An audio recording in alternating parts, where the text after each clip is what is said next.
पहले अपने शिव गुरु के चरणों में प्रणाम करती हूँ, मैया पार्वती के चरणों में प्रणाम करती हूँ, सभी देवी देवता सभी माता रानी के चरणों में प्रणाम करती हूँ। मेरे प्रणाम को स्वीकार कीजिए। गुरु भाई गुरु बहना कथा सुनाने जा रही, कृपा करके कथा को ध्यान से सुनिएगा। ध्यान से सुनने से ज्ञान मिलता है। आधी अधूरी कथा नहीं सुनना चाहिए, क्योंकि शिव गुरु का अपमान होता है। पूरा कथा सुनने से कथा के रहस्य के बारे में पता चलता है और ज्ञान भी मिलता है कि क्या बताया गया, क्या समझाया गया, उसका ज्ञान मिल जाता है। इसलिए कथा को कभी भी आप लोग सुनते हैं तो पूरा सुनना चाहिए, आधी अधूरा नहीं सुनना चाहिए। एक गांव में एक गुरु बहिना रहती थी। वो गुरु बहिना के पति नहीं थे, एक बेटा था। बेटा भी कोई ज्यादा बड़ा नहीं था, 8-10 साल का रहा होगा। गुरु बहिना मेहनत मजदूरी करके अपने अपने बच्चे का पेट पालती थी और दोनों माँ बेटा अपने साथ साथ रहते थे। एक दिन गुरु बहिना अपने बेटे को 20 को रुपया दी। बोली बेटा जाओ बाजार और इसमें जो है सामान ले आना, आलू प्याज सब्जी गोभी, यानी जो भी सब्जी में चाहिए वो सारा चीज उनको बता दी लड़का को, गुरु बहिना ने, कि ये चीज लाना है। लड़का भर रहा है, सोचते जाने लगा कि 20 को तो रुपया माँ दी है और 20 रुपया में माँ कह रही है कि आलू प्याज गोभी साग सब्जी सब ले आना, तो 20 रुपया में मैं क्या क्या लाऊंगा। ये लड़का सोचते हुए जा रहा था। तबले क्या देखा कि रास्ते में एक बूढ़ी माता एक बैठी हुई है। बुढ़िया का भेष है, एकदम बुजुर्ग हैं, राह में बैठी हुई हैं डंडा लेके। तो वो लड़का देखा तो सोचने लगा कि ये बूढ़ी माता रास्ते में बैठ के क्या कर रही है। तो बूढ़ी माता जब लड़का को देखी तो बूढ़ी माता बोली लड़का से कि बेटा तुम कहाँ जा रहे हो।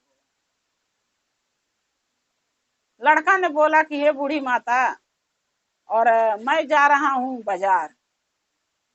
तो बूढ़ी माता बोली कि बाजार किस लिए जा रहे हो।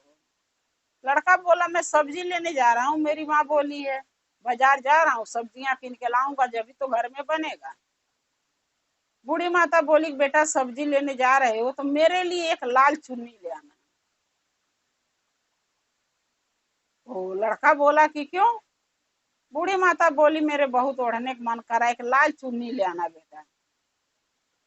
अब वो लड़का बोला कि बताओ, मेरी माँ तो 20 रुपया दी है और 20 रुपया में मुझे सब्जी लाना है, और ये बूढ़ी माता कह रही है मेरे लिए चुन्नी लाना, तो मैं 20 रुपया में क्या क्या लूंगा। फिर बूढ़ी माता बोली कि बेटा देखो, मेरे लिए चुन्नी ले आओ, मेरे को बहुत लाल चुन्नी ओढ़ने का मन करता है। और बूढ़ी माता कोई और नहीं थी, गुरु भाई गुरु बहना, मैया पार्वती थी। माता रानी की कृपा जहाँ हो जाओ वहीं हो जाता है। अब वो लड़का गया बाजार, बोला ठीक है देखता हूँ, अब जो 20 रुपया में जो आएगा वो मैं ले आऊंगा। जब लड़का बाजार में गया तो जैसे मार्केट में घुसा, वैसा मार्केट में पहले उसको चुन्नी की दुकान मिली, बनिया का, जहाँ चुन्नी नारियल पूजे का सामान बिकता था, वही दुकान पहले उसको मिल गया मार्केट में घुसते समय। अब लड़का सोचने लगा कि चलो मम्मी बूढ़ी माता बोली है कुछ चुन्नी लेने की, तो एक चुन्नी खरीद लेता हूँ। लड़का ने क्या किया कि 20 रुपया की चुन्नी ले लिया। जब दुकानदार से पूछा कि भैया चुन्नी ये कितने की है, बोला बड़ी चुन्नी है इसलिए 20 रुपया लगेगा। लड़का दे दिया 20 रुपया। सोचने लगा कि चलो कोई बात नहीं, आज नहीं साग सब्जी ले जाऊंगा, माँ के मार खा लूंगा, और बूढ़ी माता मांगी है, पुरनिया मनाई है, तो एक चुन्नी उनको चाहिए तो देना जरूरी है। तो क्या किया, वो 20 रुपए की चुन्नी लड़का खरीद लिया और खरीद के लेके बाजार से फिर आने लगा घर के तरफ। जब आने लगा तो फिर बूढ़ी माता रास्ते में मिली, वहीं बैठी थी, घर नहीं गई, वो कहीं उठ के गई नहीं। तो लड़का बोला कि लो बूढ़ी माता, आपने चुन्नी मांगा था और मैंने चुन्नी ले आ दी, आप ले लो। जब वो लड़का चुन्नी लगा माता रानी को देने, तब वो बूढ़ी माता क्या बोली कि बेटा ये चुन्नी मुझे ओढ़ा दो। अब लड़का बोल रहा है कि बताओ, एक तो मेरा 20 रुपया मेरी माँ दी थी सब्जी लेने के लिए, अब मैं सब्जी लेने जा रहा था। अब इन्होंने ये बोली कि चुन्नी लेना था, इनके लिए मैं चुन्नी ले लिया, वो भी पैसा मेरा खत्म हो गया, खर्चा हो गया 20 रुपया। अब कह रही है मुझे उड़ा भी दो। तो लड़का बूढ़ी माता बोली कि बेटा क्या सोच रहे हो, क्या बोल रहे हो। बोला यही तो बोल रहा हूँ, एक तो आप 20 रुपया मेरी माँ दी सब्जी लाने के लिए, तो आप बोले चुन्नी ले आना, रास्ते में मिल गई हो, बोले चुन्नी ले आना बाजार से, मैं 20 रुपये की चुन्नी खरीद लिया, पैसे भी नहीं मेरे पास हैं, और ऊपर से आप कह रहे हो मुझे उड़ा दो, अब उड़ाना भी पड़ेगा। तो बूढ़ी माता बोली कि हाँ, जैसे खरीद के लाए हो तो किसी को जब बस देते हैं ना, खास करके चुन्नी हो, तो वो देह पर डाल देना चाहिए, ऐसे नहीं देना चाहिए बेटा। बोला ठीक है, लो ओढ़ा देता हूँ। लड़का ओढ़ा दिया माता रानी की चुन्नी। तो माता थी, लेकिन लड़का के नजर में तो बूढ़ी माता थी। बूढ़ी माता को लड़का चुन्नी ओढ़ा दिया। फिर लड़का बोला कि अब ठीक है, मैं घर जा रहा हूँ। बूढ़ी माता बोली क्यों, बाजार नहीं जाओगे, सब्जी नहीं लेना है। लड़का बोला कि क्या, कहाँ से सब्जी लूं, मेरे पास 20 रुपया मेरी माँ दी थी, आप लिए चुन्नी खरीदी दिया, और मेरे पास पैसे बचा नहीं, मैं अब घर ही जा रहा हूँ, यहाँ बैठ के करूंगा क्या, तो क्या करूंगा मार्केट में जाके जब पैसे ही नहीं है। तब बूढ़ी माता बोली कि बेटा दोनों जेब में अपने हाथ डाल के देखो पैसे है कि नहीं। बोला क्या जेब में हाथ डालूं, जब पैसे है ही नहीं तो जेब में हाथ किस लिए डालूं। बोली अरे बेटा एक बार डाल के चेक तो कर। जब वो लड़का हाथ डाल रहा जेब में, तो दोनों जेब में नोट की गड्डियां भरी हुई। लड़का सोचने लगा, निकाल निकाल के पैसे, मारे पैसे निकल रहे हैं। लड़का बोला कि ये पैसे मेरी जेब में आया कहाँ से, मैं तो, मेरी माँ तो 20 रुपया दी थी, ये पैसे कहाँ से आया। तब बूढ़ी माता बोली कि अरे बेटा, ये माता रानी देहले हुई हैं, इसको रख लो। तो कह रहा कौन सा माता रानी, मेरे को तो कोई माता रानी मिली नहीं। बूढ़ी माता बोली कि बेटा माता रानी की कृपा कहाँ हो जा, किसको क्या दे दें, कब कहाँ वो मिली जा, कोई नहीं जानता। सो तुम्हें मिला है तो तुम रख लो, और जाके सब्जी बाजार से ले लो कुछ पैसे का, बाकी पैसे अपनी माँ को दे देना। लड़का बोला ठीक है। फिर वो बूढ़ी माता बोली बेटा एक बात मेरा और सुनते जाओ। बोला क्या। बूढ़ी माता बोली कि अपनी माँ से बोलना, तुम्हारी माँ शिव चर्चा में जाती है, महादेव की शिष्या हैं। तो लड़का बोला हाँ, मेरी माँ तो जहाँ चर्चा भजन होता वहीं चली जाती है, रोज दिन घर से जाती है, वो जहाँ कोई भी बुलाने आया, चर्चा है चलो चली जाती है।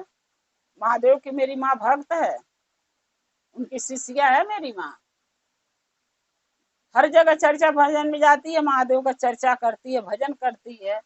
तब बूढ़ी माता बोली कि बेटा अपनी माँ से जाके बोलना कि महादेव का एक चर्चा जब कर लेती हैं तो दूसरे चर्चा जो करती हैं वो माता रानी के किया करें। तो लड़का बोला ऐसा क्यों।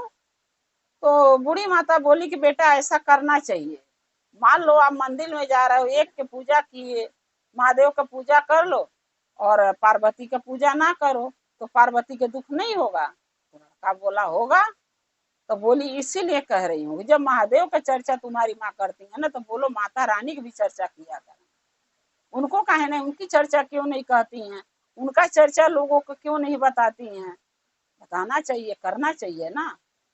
लड़का बोला ठीक है, घर जाएंगे तो मैं अपनी माँ से बोल दूंगा कि माता रानी की भी चर्चा कर रहे हैं महादेव के साथ साथ। तो माता, बूढ़ी माता बोली ठीक है बेटा, जाओ सब्जी ले लो और लेकर घर जाना तो अपनी माँ से बोल देना। बोला ठीक है। अब वो लड़का सब्जी लेने चला गया, और मैया जो थी पार्वती बूढ़ी माता, वो अपने मंदिर के चली गई, जहाँ उनका मंदिर था, रहना जहाँ उनका वास था, वहां चली गई, कैलाश पे। अब उसके बाद क्या हुआ कि लड़का घर गया सब्जी लेके। जब सब्जी लेके घर गया लड़का, तो बहुत सारा सब्जियां लेके गया, बहुत सारा सब्जियां लेके गया। तो उसकी माँ बोलने लगी कि तू इतना पैसा कहाँ से पाया, सब्जी कहाँ से लाया। गुरु भाई गुरु बहना, जब गरीब इंसान रहता है ना, और उसको सोच सोच के पैसे खर्चा करना पड़ता है, एक एक रुपया जोड़ना पड़ता है ना। और जब बच्चा कहीं से ज्यादा सामान ले आ देता है, हम पैसे देते हैं कम, बच्चा सामान ज्यादा लाए, तो सोचना पड़ता है मेरा बच्चा कहीं कोई गलत गलत रास्ता तो नहीं पकड़ लिया जहां से ज्यादा पैसे इसको मिल गया। और वही सोच गुरु बहिना सोचने लगी कि मेरा बेटा ऐसा तो नहीं है कि गया है और किसी के जेबों से पैसे चुरा लिया, चाहे किसी की दुकान से चुरा लिया है, इसलिए इतना सारे सब्जियां लाया है। अब लड़का को लगी डांटने, तो लड़का बोला नहीं माँ, मैं किसी की चोरी नहीं किया हूँ, किसी की दुकान से नहीं निकाला हूँ, और मैं सब्जी भी लाया हूँ, पैसे भी साथ में है, देखो कितना सारा पैसे है। अब गुरबैना और टेंशन में हो गई, बोली पैसे भी ये कहाँ से इतना सारा इसको मिल गया। पूछने लगी कि पैसे कहाँ से मिला। तब वो सारी बात बताया कि माँ जब मैं बाजार जा रहा था तो आपने 20 रुपया दिया था, बोले कि साग सब्जी ले आना, आलू प्याज टमाटर गोभी। अब 20 रुपया में मैं सोचते जा रहा था 20 रुपया में सारा सब्जी तो आएगा नहीं है। माँ बोली है सब लाना, तो मैं कहाँ से लाऊंगा।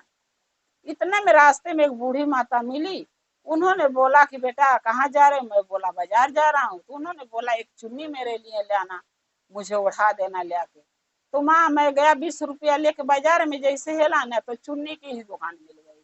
तो मैं 20 रुपये की चुन्नी खरीदा और उनको बूढ़ी माता के ला उड़ा दिया। जब मैं घर आने लगा तो बूढ़ी माता बोली घर क्यों जा रहे, तो मैं बोला पैसे नहीं तो बाजार जा क्या करूंगा। बूढ़ी माता बोली जेब में हाथ डालो बहुत पैसे मिलेगा।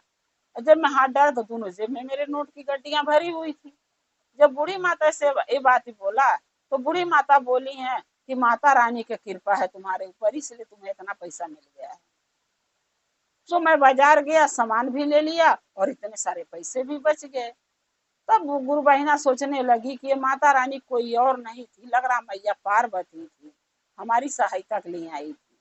बोली बेटा कोई बात नहीं, अगर माता बूढ़ी माता ने बोला है कि पैसे घर ले जाओ तो ठीक है, ले आए हो तो अच्छी बात। गुरु बहिना ने अपने बेटे को बोली कि बेटा खाना बना दे रही हूँ और तुम खा लेना, और मैं चर्चा में जा रही हूँ। वो बेटे को घर छोड़ के चर्चा में चली गई। जब चर्चा में गई तो बेटा क्या किया, खाना पीना खाया, और खाना पीना खा के जब सोया तो उसका प्राण निकल गया, वो लड़का मर गया। जब मर गया तो गुरु बहिना जब चर्चा में से आई तो देखी तो लड़का मरा पड़ा था, जगा रही है, उठा रही है, बोल रही है, न बोल रहा न डोल रहा न हिल रहा, देखिए मरा पड़ा है। अब गुरु बहिना लगी चिल्ला चिल्ला के रोने। अब सब अड़ोसी पड़ोसी जुटे, सब पूछने लगे कि क्या हुआ क्या हुआ, क्यों रो रही हो। तब गुरु बहिना बोली कि मेरा लड़का मर गया। सब बोले अभी तो तुम्हारा लड़का सब्जी लेकर आया, अड़ोसी पड़ोसी देखते हैं तो बोलते हैं ना बात कि हाँ ये चीज हुआ है।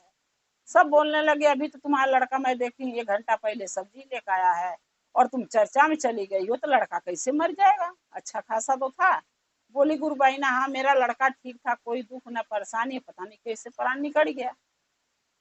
अब सब सोच बोलने लगे कि अरे भाई भगवान का कृपा है, कब किसको क्या हो जा कोई नहीं जानता है। जैसे हम लोग बोल देते हैं वैसे वो लोग भी बोलने लगे। अब जो है कि सब बोले कि अब तुम जो होना था सो हो गया, अब लड़के के लिए चलो शमशान उठा के। अब जब सब लड़के को थिया गया, उस पर लेटा के कफन उफन ओढ़ा के सोचे ले चलूं, इतने में बूढ़ी माता फिर उसके लड़के के घर पहुंच गई। जब बूढ़ी माता लड़के के घर पहुंची जो मर चुका था, बूढ़ी माता ने बोला कि बेटा एक बार इसका मुख हमें दिखा दो। सब बोलने लगे कि किसी के तो बेटा मर गया, किसी के घर में दुख पड़ा है, और ये बूढ़ी माता बूढ़ हो गई, इनको मुंह देखने का बड़ा शौक है, जो मुंह देखने कह रही हैं। तो गुरु भैया इसी मुंह में कई जुबान होती है, कोई कुछ बोलता कुछ कोई कुछ। आजकल भी जमाने में ऐसे ही होता है, कोई गुजर जाता है, कोई मर जाता है, कोई वहां जाता कहता रहता है कि उनका चेहरा दिखा दो अंतिम समय में। कोई कहता अच्छा देख लो, कोई कहता है कि है इनको चेहरा दिखना जरूरी है।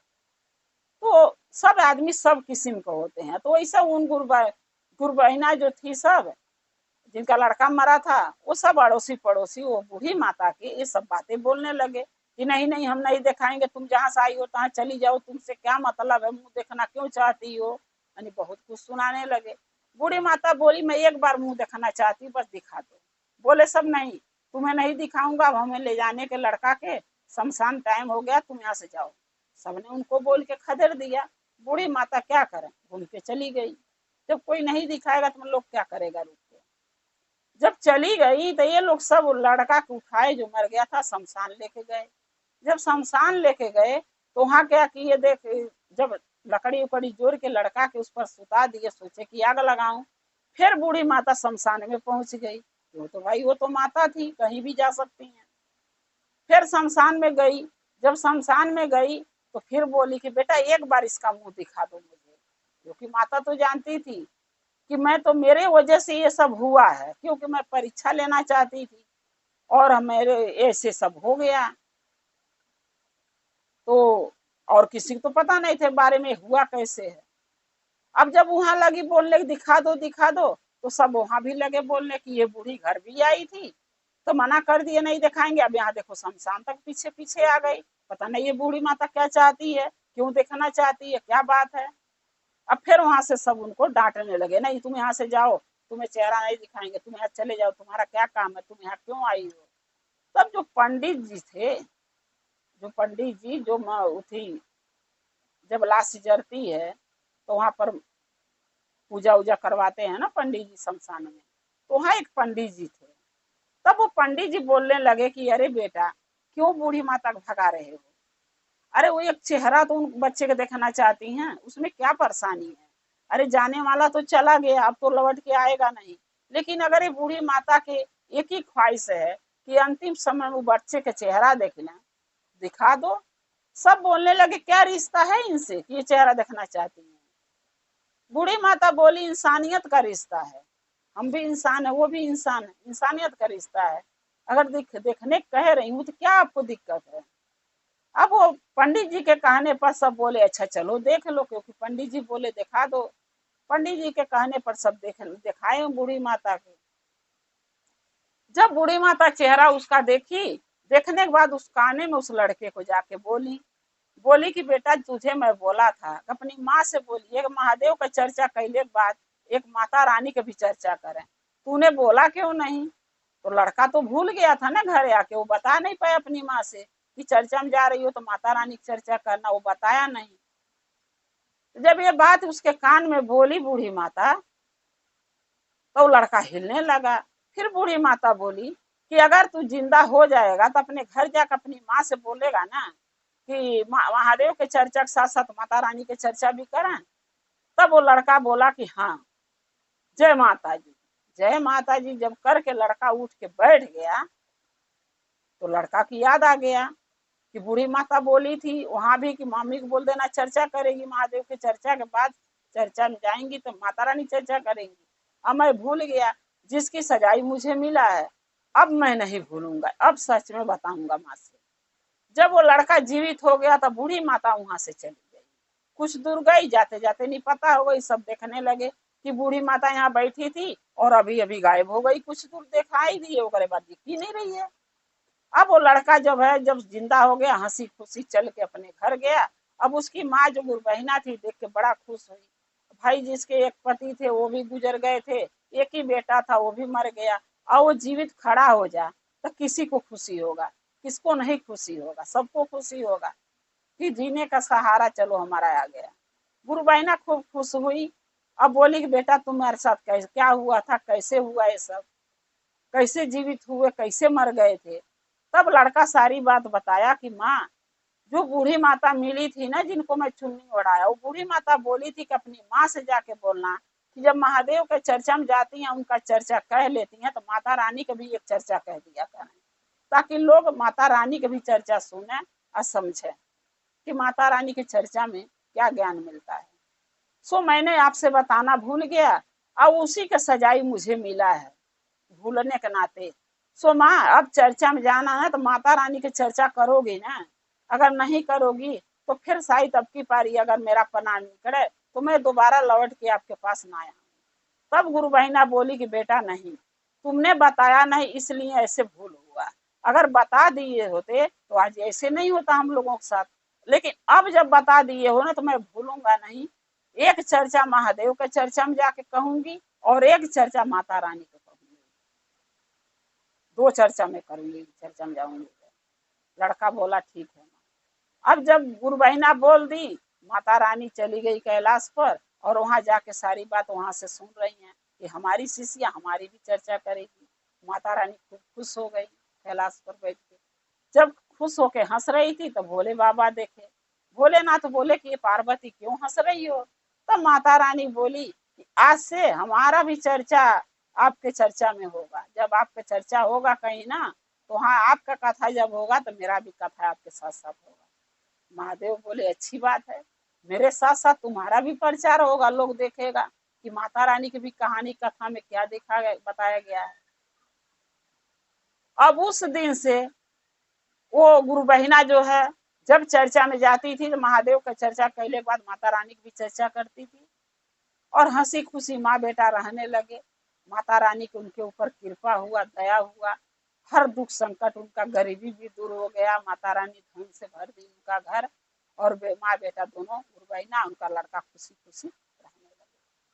तो गुरु भाई गुरु बहिना, मैं यही कहूंगी कि जब भी आप चर्चा में जाइए, जहाँ चार चर्चा हम कहते हैं महादेव का करते हैं, वहाँ एक चर्चा माता रानी की भी कर दिया करेंगे, ताकि माता रानी भी खुश और महादेव भी खुश। हम तो ये चाहेंगे ना कि दोनों जने खुश रहें, क्योंकि उन्हीं लोग की कृपा से तो हम लोग कमा रहे हैं, खा रहे हैं, हंसी खुशी, हमारे बेटा आदमी, हमारा परिवार सुख से रह रहा है। गुरु भाई गुरु बहन, अगर ये मेरा कथा अच्छा लगा तो कमेंट में लिख के जरूर भेजिएगा। चैनल को सब्सक्राइब कर लीजिए कि जो मैं नया नया कथा वीडियो डालती हूँ आपके पास पहुँचता रहे। आप हमारे कथा को इसे देखते रहें, अपना प्यार देते रहें। हर हर महादेव, घर घर महादेव। जय माता दी।